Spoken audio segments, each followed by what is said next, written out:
we just talk about private school and VAT on private school fees first? There's a kind of triumvirate of stories which are suggesting that this policy might need to be rethought out. First of all, we've got Downham Prep in Norfolk, where a third of the pupils are special needs, saying they have to shut down as a direct result of this policy suggestion by Labour. And the head teacher has said that it will punish, quotes, ordinary parents like plumbers and electricians. We then have the unions, the National Education Union, saying that they will oppose this policy if it means that private school teachers lose their jobs. And then we've got a survey of the National Governance Association, that's 3,000 school boards, saying that they're already seeing a significant rise in private pupils having to go into state schools mid-year, and there's no spaces for them. So this policy is going to be a calamity, isn't it? Not just for the private sector, but for their parents and for the pupils. Well, we think this is about fairness. Other organisations and institutions have to pay VAT. We do think it's fair for private schools to pay VAT and for that money to be used to recruit 6,500 teachers for our schools, our state schools right across the country, to make sure we can get mental health professionals into our schools, because there is a mental health crisis going on with our children. So I think this is a fair and sensible thing to do. I know that there have been many institutions that have been raising their fees for their own reasons over the last few years. That's for them to decide and to explain.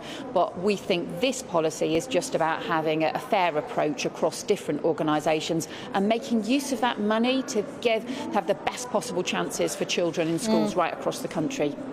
Might it be that private schools have put up their school fees because of the cost of living crisis that the Labour Party keeps on blaming the Conservatives for?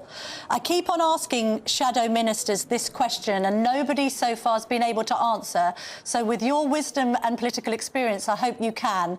When there's a forecast that between 40,000 and 224,000 private students may have to leave their schools, what will Labour do to accommodate them in the state sector? Labour have campaigned saying that schools are overcrowded and oversubscribed. Genuine question, logistically, even if you had an exodus at a Conservative estimate of, say, 5,000 to 10,000 private school pupils, where are you going to educate them come September if you win the election?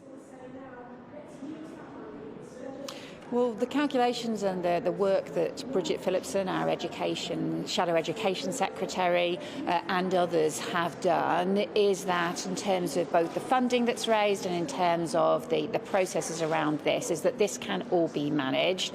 And I understand, obviously, there is quite a lot of lobbying going on at the moment involving some of the private schools that don't want to have to pay the VAT, and it's for the private schools for them to decide what impact that has in terms of their fees. But we just do think this is about having sensible arrangements in place that are fair across different organisations and making sure that we can fund the big increase in teachers that we need, the mental health professionals in our schools that we need, and make sure that we can get the best possible future for all of our children. OK, so when you say it can be sensibly managed, are you planning to put up temporary classrooms in September? Are you planning to try and build schools between July and September to accommodate these pupils? How will you physically do it? Well, Camilla, we do think it can be sensibly managed. We think that this is the right thing to do, and we think that we understand that there are a lot of different lobbying organisations and some quite well-funded lobbying organisations that are trying to kind of set out a whole series of different things which actually are not the way we expect this to be implemented.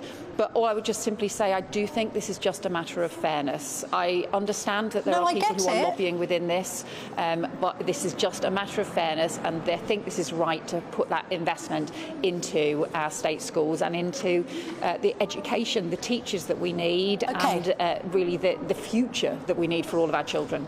I'm just going to try a final time, and let's try and put it a bit easier. Are we saying that there will be a chance that the next Labour government, if you win the election, is going to have to put up temporary classrooms? Should we agree on that?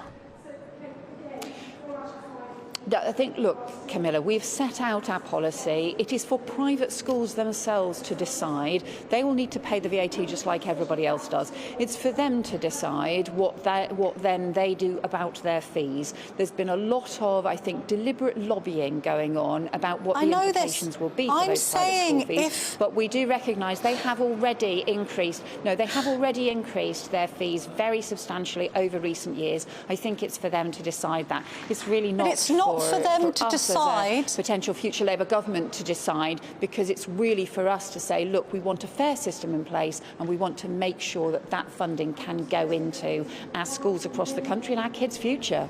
But it's going to be for the Labour government to decide how to educate private school pupils whose parents can no longer afford the fees. So how and where are you going to accommodate them? I can't understand why none of you can answer this very simple question. Well, I think it's for private schools themselves to decide what they do in terms of their fees. We're saying they should pay VAT, but it's for them to decide what they do in terms of their fees, because, as I said, many of them have seen very substantial increases in their fees in recent years. So it's for them to decide what they do around their fees. OK, well, we're getting nowhere.